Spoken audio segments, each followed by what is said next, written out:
Welcome back. We just did a battle with the Temenos and we got out of there as quickly as we could. We dealt the 4 wounds that we had to deal and we escaped without losing any titans.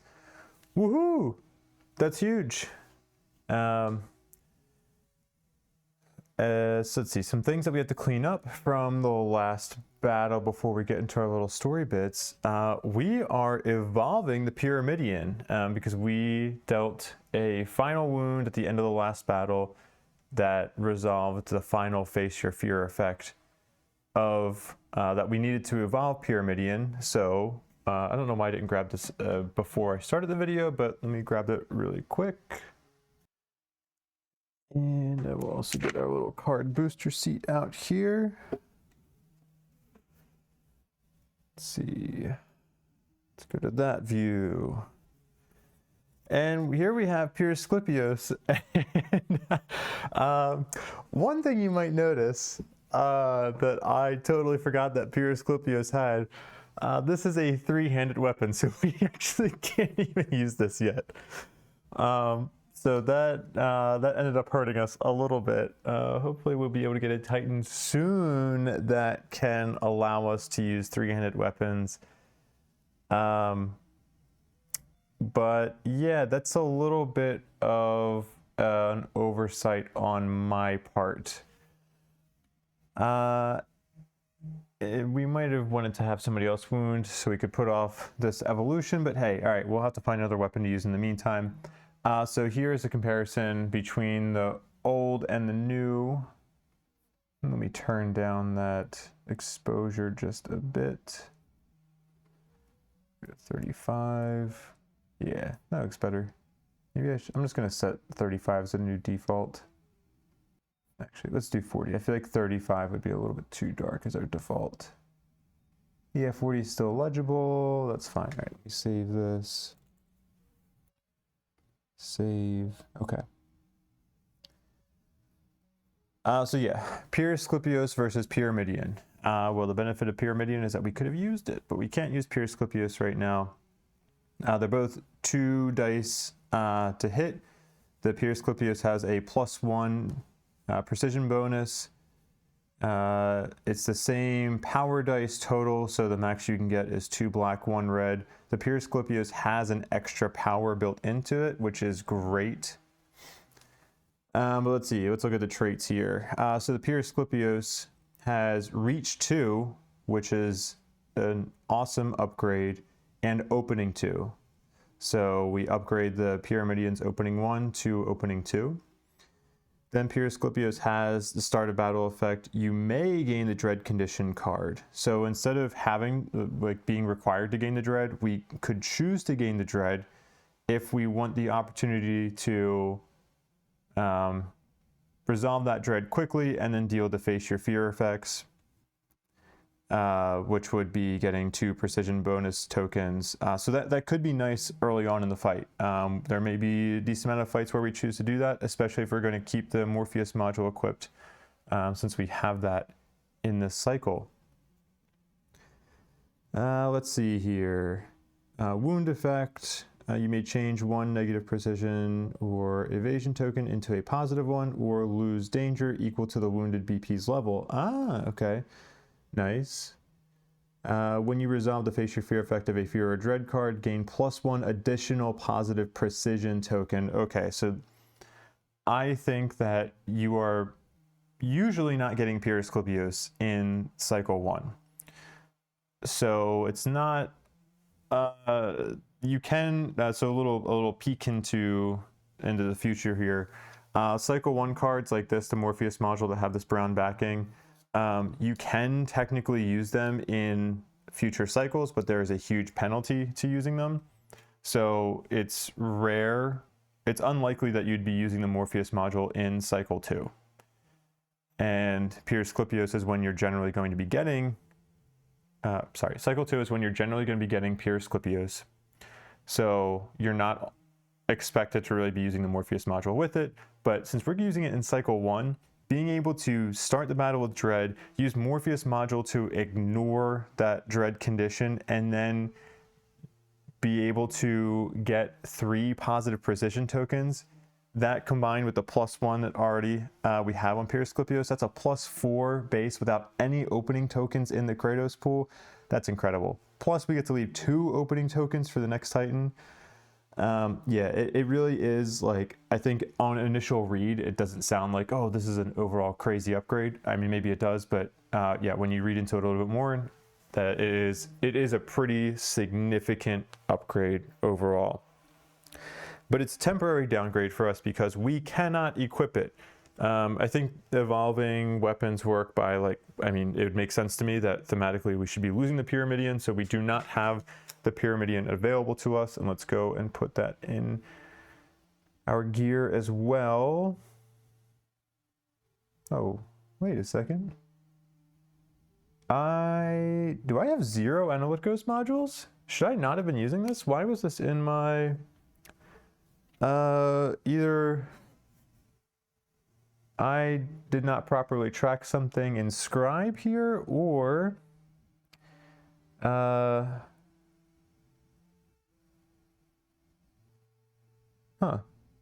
or I just misplaced the Analyticos module card and put it in my owned cards as opposed to the cards I can craft. Oh, I mean, I'm going to be inclined to trust. I feel like I'm usually pretty good about using Scribe to track crafted things, so I don't think I should have been using this Analyticos module. Oh, I feel like I do remember us having the conversation about needing muscle clusters for the Analyticos module. We have been using it. All right, maybe as a penalty, let's subtract 4 calcified knuckle bones. And we'll just allow ourselves to keep the Analyticos module. Well, let's also lose the 5 armament as well. So, all right. So we'll say we had, yeah, I don't know. You can't undo what we did. We used the Analyticos module. When would we have lost it? Probably maybe in the Pursuer fight where we killed him. So we've used the Analyticos module in a few fights when we probably shouldn't have. So we'll just gain this penalty now. Oh well. But let's see. All right, so the Pyramidion is going to go away. We need to show that in our... I wonder if there's anything else that we're messing up here. I think I've generally done a pretty good job of tracking too when we've gotten items killjoyed. So I probably just put it in the wrong slot when I was putting it back. So we never even showed that we had the Pyramidion. Okay. Which deck would that have been in? Okay, so we're just not even we're gonna skip straight from the Pyramidion to the Pyrsclypios then. So we have the Pyrsclypios. Yeah, I know I'm bad about tracking like loot items in Scribe, but crafted items I'm usually pretty good about. Cool. All right, so we'll put this in our armory for now. When we go into our next battle, which is in the next in 2 days' time. Okay. When we go into that battle, we'll have to think about a different weapon we'll equip with him, and if we want to craft something else in the meantime. But oh no, I just spilled cards. Give me 1 second. There we go. But yeah, in the meantime, we'll have to do without our best weapon. Cool. All right. That's fine. We can make do. Okay. Let's jump back to our view of the map. And then we have some story to read still. We need to read, after defeating the Temenos, we need to see paragraph 90. The main stories. Let me go to that. Okay. As the Argo leaves the sepulchral Acropolis cove behind, an image is etched into your mind. Minos standing in the primordial's path, arms extended as if to say, "You cannot pass." Even as the hulking mass of maze stone and slimy flesh gets even closer, he does not flinch or back away. Even as the churning maw leans over his frail frame, eclipsing the sun, dirt and plucked plants falling down like rain, he does not lower his head. His defiance gives pause even to that creature of despair. Such will. The standoff seems to last for an eternity. It surely buys the time to get to the Balinonian. And then the Temenos crushes him like a bug. Even kings are laid low when they stand alone, muses the old priest, looking to the horizon. You reflect on the tyrant. Minos loved his daughter, and his determination, strength, and ruthlessness may earn him a place among the legends. But he did not care for his people. He divided and conquered all his life, and by the end of it, he was left with a fraction of his power. When Alcibiades is finished with the repairs, the ship will be high seas worthy, says the old priest. We will be able to reach the mainland. We're not going to the mainland, declares one of you. Without a kingdom, without an heir, without a future, said Minos, he was without purpose. All this time on Crete, you were looking for a way out so you might resume your quest and find out who you are and why you are here. But you already know, don't you? You are the Argonauts. You are here to lift up those who cannot do so themselves, because no man should stand alone, and you are not alone. You are a crew. Lay a course for Knossos, says the boldest of you. The shipbreakers start at work on the grave of Ariadne as soon as you got it on board. It will take a lot of effort, but Alcibiades is sure they can make it work. Pin the creature to this mortal plane of existence, and you'll make it vulnerable. You just need to find it again. And who better to ask about its whereabouts than the self-proclaimed mouth of the Labyrinth, the punished, exalted prisoner of the Minoan dynasty? It's just in need of a better name. Grave of Ariadne sounds ghastly. An anchor, then? Instruction is to archive the A Phantom Thread story card. That was the 3B that we just were on. And now we're on 4A of the Unappealable Egress story card. Yes, I did look ahead at the name of the story card so I could title the video appropriately. Cool. Okay, we are now on 4A. That means we get some new artwork on a story card here. Boom. Show that. Beautiful. Just like it looks like a whole city being taken over by the labyrinth. We have just giant portions of maze, like three-dimensional maze and pillars of maze sticking out of the ground.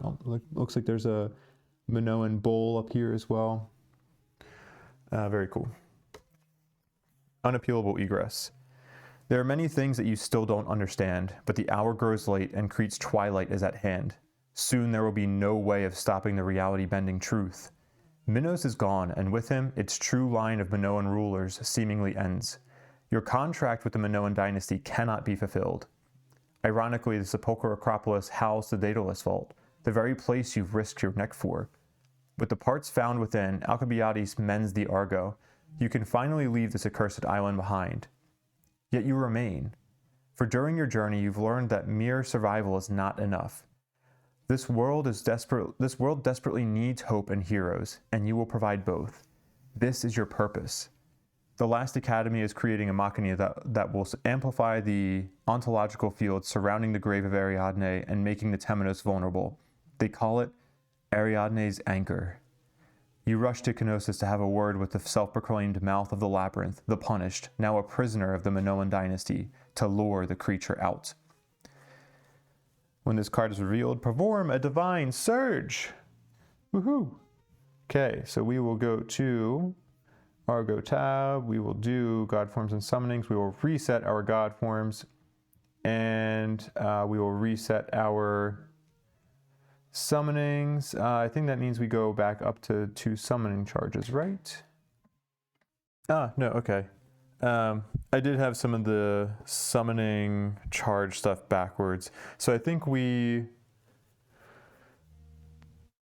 The charge is a little weird because I think it's supposed to be like, at least the way it's worded in the rule book is that you can use charges up to your summoning limit. So it's not like you, because they talk about it marking it on the Argo sheet.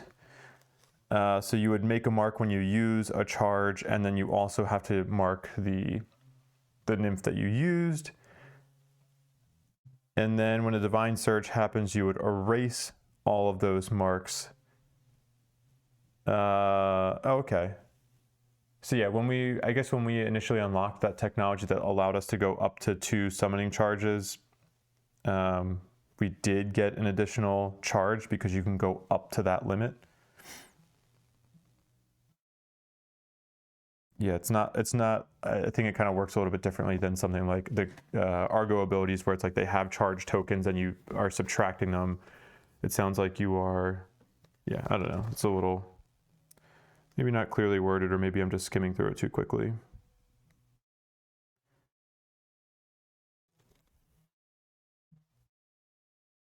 Yeah, I don't know. Maybe the way I'll track it is I will track it as like, Inscribe will note it as just positive charges that we subtract from.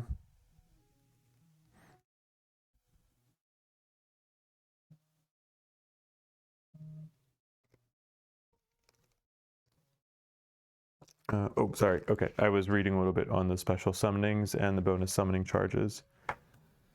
But let's move on here. Perform a divine search. Done that.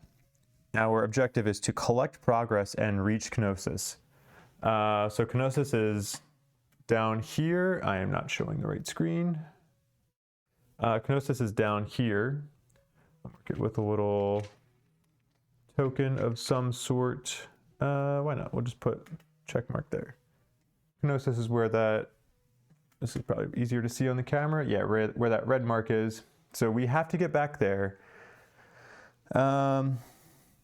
Let's see, if the Minoan guide is with you, see 89. We do have the Minoan guide with us.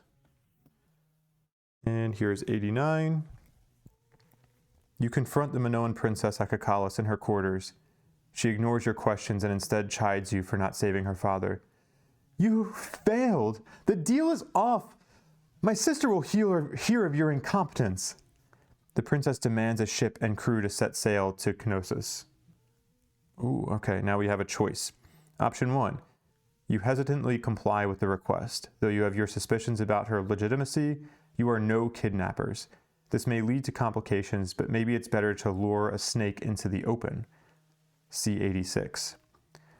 Option 2 is she knows you have your suspicions. It's a dangerous time. You wouldn't want the princess to get hurt on her way home. Let her stay on board as your royal guest. Besides, you're going to Kenosis anyway. You'll deliver her personally. Okay.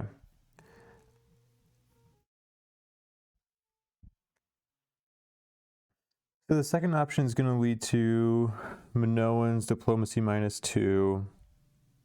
And that one's return to the voyage phase. And then option 1 is see a different paragraph. Okay, so we don't really know what the cost of doing option 1 is.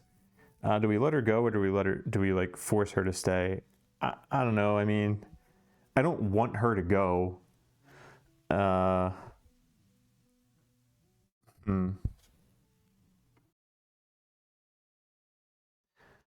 a little confused here though, because I'm trying to remember back to my first playthrough. We have 11 tally marks on Alkakalis. What does our card say?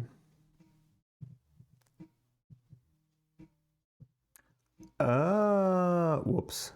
If there are 10 or more tally marks beside Alkakalis, C43. Whoops. I'm trying to think, when did we get that 10th and 11th Akakalis mark? All right, well, we're going to do that now. C0043. Okay. I'm gonna read this and I'll explain why I was a little bit confused. One night, when you are discussing your next move in the bridge Thalos, you hear a knock on the massive door. It's your Minoan guide, the Princess Akakalis. Her presence here at this hour is odd.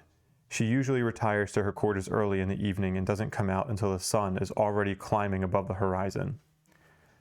Princess, one of you bows formally. Akakalis, please, she says timidly.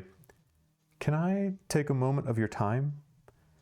You invite her to sit by your table, offer her watered-down wine and fruit, and exchange a few pleasantries. When she feels comfortable enough to speak, she declares, I have not been entirely honest with you. Admitting this clearly takes her a lot of effort. My presence here, I have been sent to keep tabs on you. Spy, even. We never would have guessed, one of you replies with a chuckle. I am deeply sorry for that, she continues on with a soft smile. During my travels with you, I have learned a great deal about life and myself. Once I thought my fate was sealed. Now I know I have a choice. Thank you. She lowers her head. My sisters aren't evil, and I will never betray them. But neither are they in the right. I cannot accept the course the dynasty has taken. We were once given a chance to change something, yet we've continued to repeat the mistakes of the past. I now see why we still have that chance, and I will do everything in my power to make it happen. For that I am also grateful. Please, help me save Crete. You feel something deep inside of you, a promise fulfilled, a hope realized. You look at Akakalis and you know, you've already made a change. Mark I-4. Was this supposed to be one of the things that we were intended to mark in the, or we had to check for in the last story or doom? Shoot, I don't know. It might have been. I-4 sounds kind of familiar.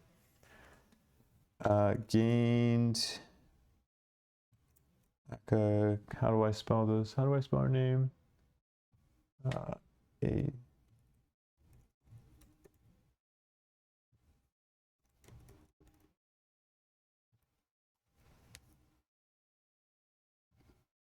Okay. Gain 1 progress token. Yeah, again, we were probably supposed to gain this earlier, but I'm going to mark it on the story card anyway, because we're doing it now. Story. Gain 1 Inwards Odyssey, discard all despair tokens and lose 1 Stranger, Minoan's Diplomacy +2, Hornsworn Diplomacy +1.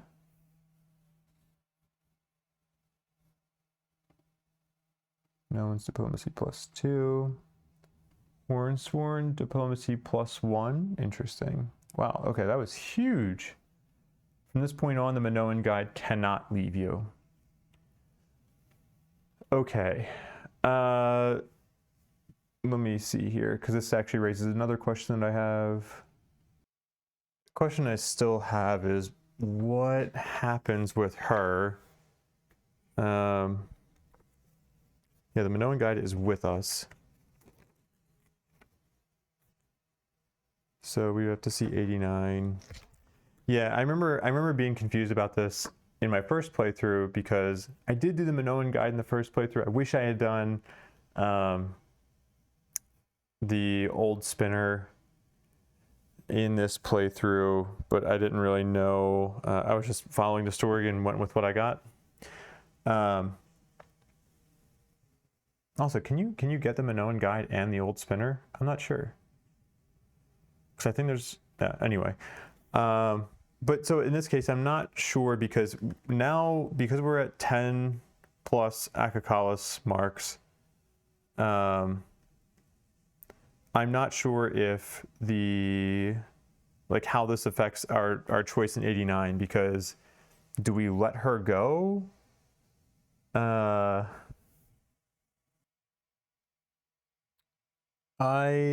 Okay, I'm gonna sneak ahead and read. So on 89, because I just want to see what happens here, because I need to help try to understand what how mechanically this choice could play out. So I'm going to read ahead from 89. There's a choice. If we go with option 1, we can see paragraph 86. I want to see if there's like a, what's it called? Some kind of mechanical thing about if she has 10 or more tally marks or something like that. Okay, glancing at it, there's not.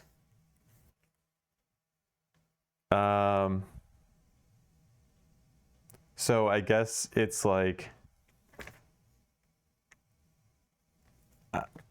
weird. Also, it looks like it doesn't say that you discard the card or archive it or anything like that.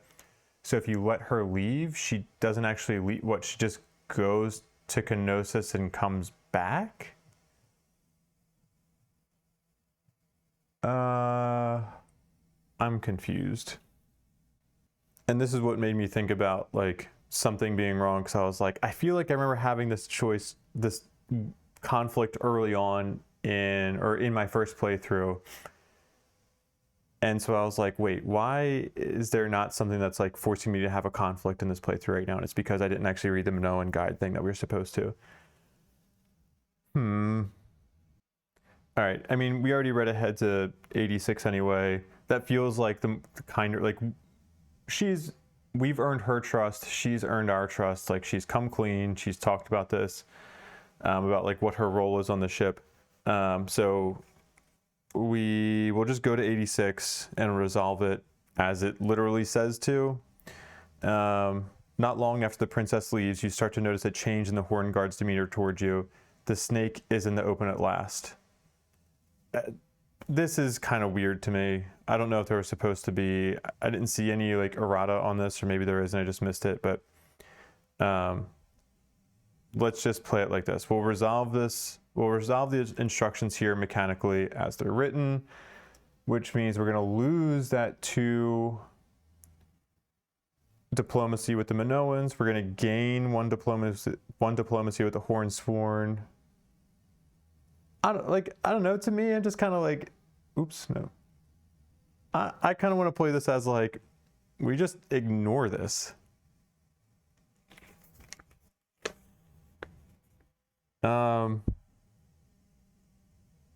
Okay, no, I'm sorry. I'm gonna house rule this to something that mechanically makes sense to me.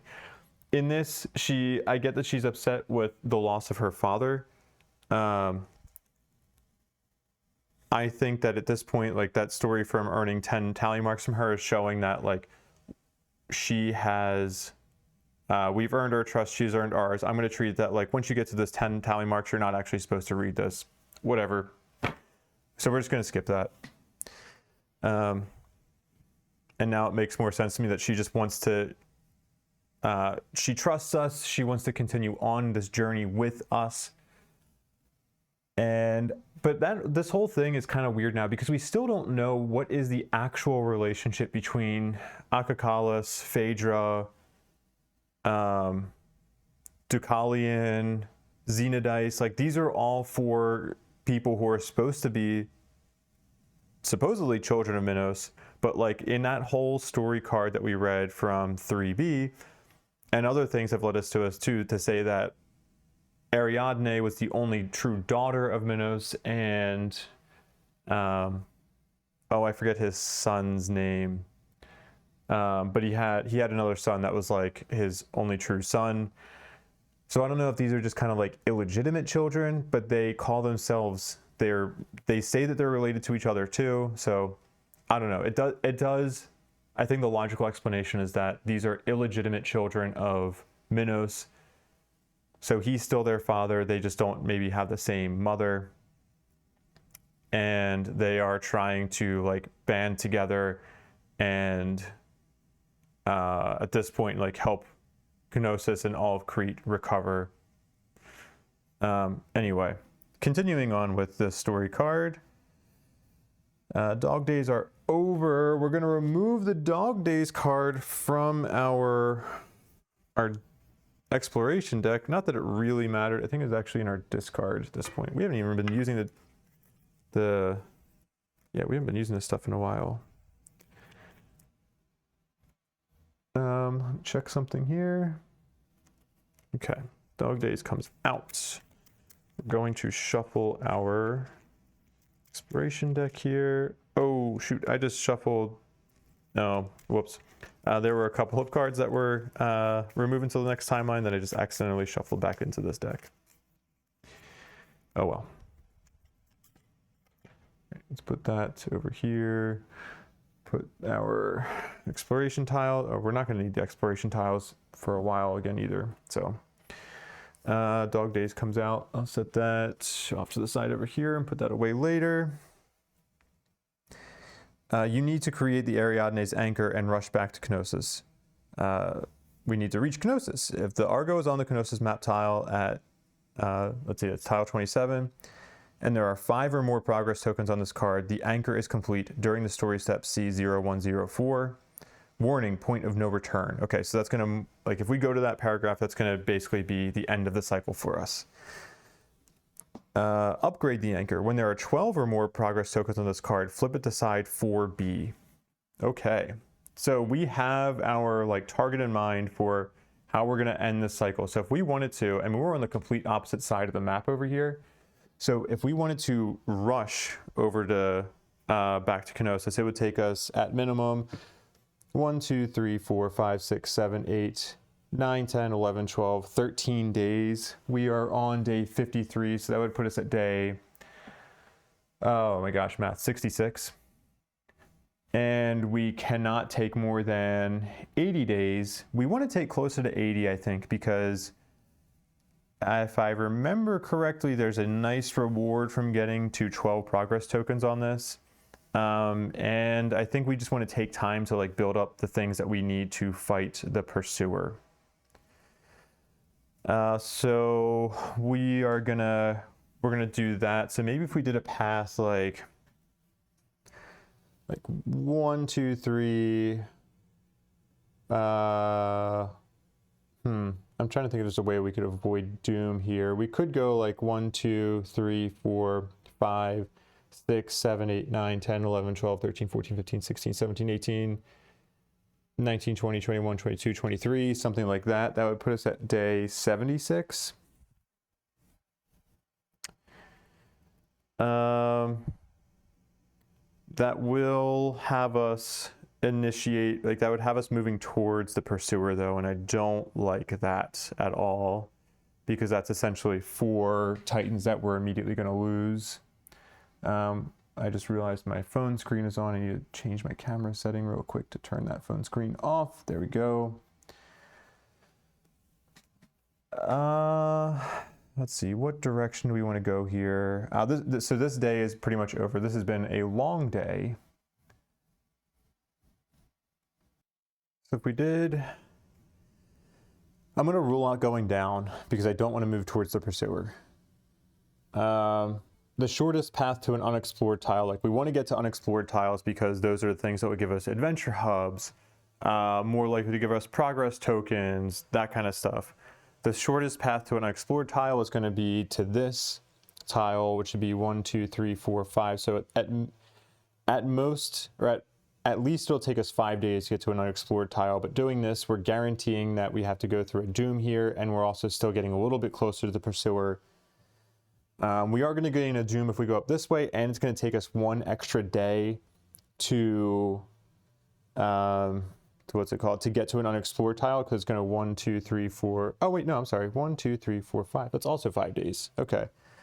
So we'll get a doom this way, but then at least we are we're driving away from the pursuer. And I like that. Yeah, I don't think there's much of a reason to not go that path. Okay, cool. Do I want to use, oh, actually we can't even use the engine nymph if we wanted to, because we are at,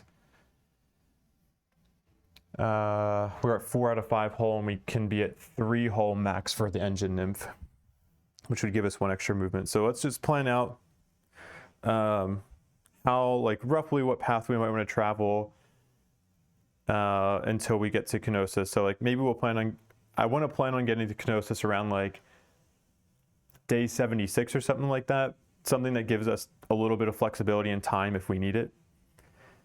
So what we're about to go on to day 54, right? Yeah. So 54, 55, 56, 57, 58, 59, 60, 1, 2, 3, 4, 5, 6, 7, 8, 9, 71, 2, 3, 4, 5, 6, something like that. We leave a decent amount of the center of Crete unexplored, but I think that's okay. Because I know the center of Crete too, like we have these little riverworks tiles, and that I think is going to make it a little bit hard to predict what the route could be through there. So, okay, I'm okay with this. Let's stay along the north border of our map, the edge of the world. Also, if you didn't watch the battle video, we actually had after that battle, we had the option to basically be like, oh, hey, look, well, because we found the Daedalus Vault, we can just say, screw you, Crete.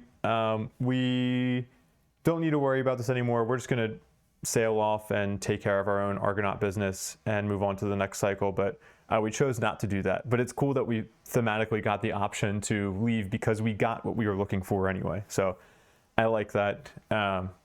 I'm curious how many people have actually just done that and just said, nah, screw it, we're just going to straight into cycle 2. That's kind of fun. All right, so let's go. Is there anything else that we need to read here? Oh, yes, we still need to do the Centimanes glyph. Let's do that. That is 8005. The main story, right? Yeah.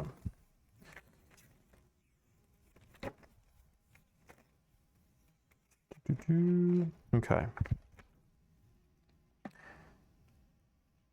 And so did the Olympian envoy, Helios Apollonus, descend to the earth in his magnificent chariot that could stride the skies in his magnanimity.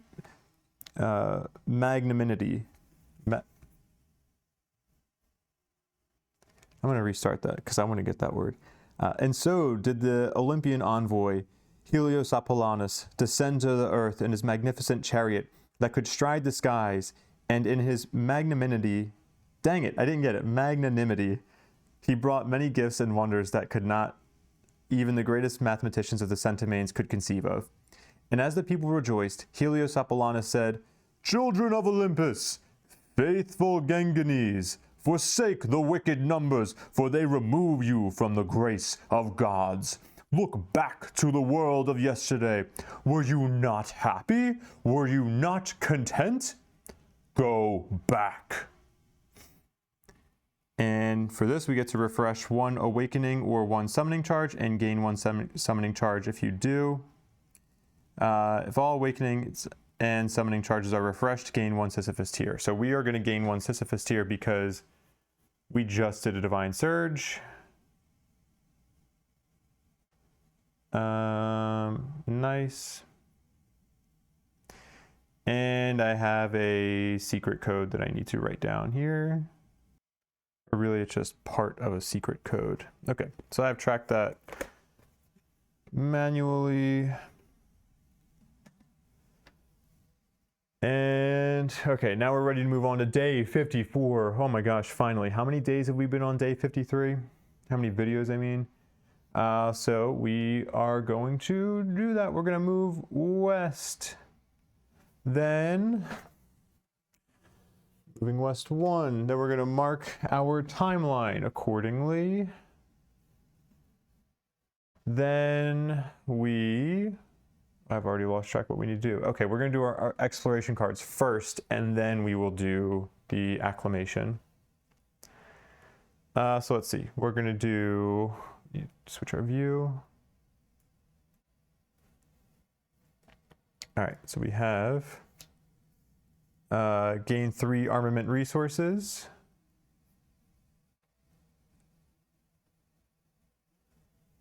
And then we'll have an Argo or an adversary activation and gain 2 armament. I'm kind of tired of gaining armament. I would like to gain monument instead, please. Do we want to spend an Argo fate to reduce this activation? Might as well, because we're going to be doing a combat encounter soon, and we don't have any Argo Fate. So yeah, I'm gonna spend an Argo Fate and reduce that activation by 1. So Pursuer is now 5 spaces away from us. The more distance we can build from him, the better. All right. These, no, how do I normally draw them? I think they would be like this. Okay. Now we will, what else do we have in our day? We have to do our acclamation. Let me pause the video and do that really quickly. All right, so shuffling these cards back in here.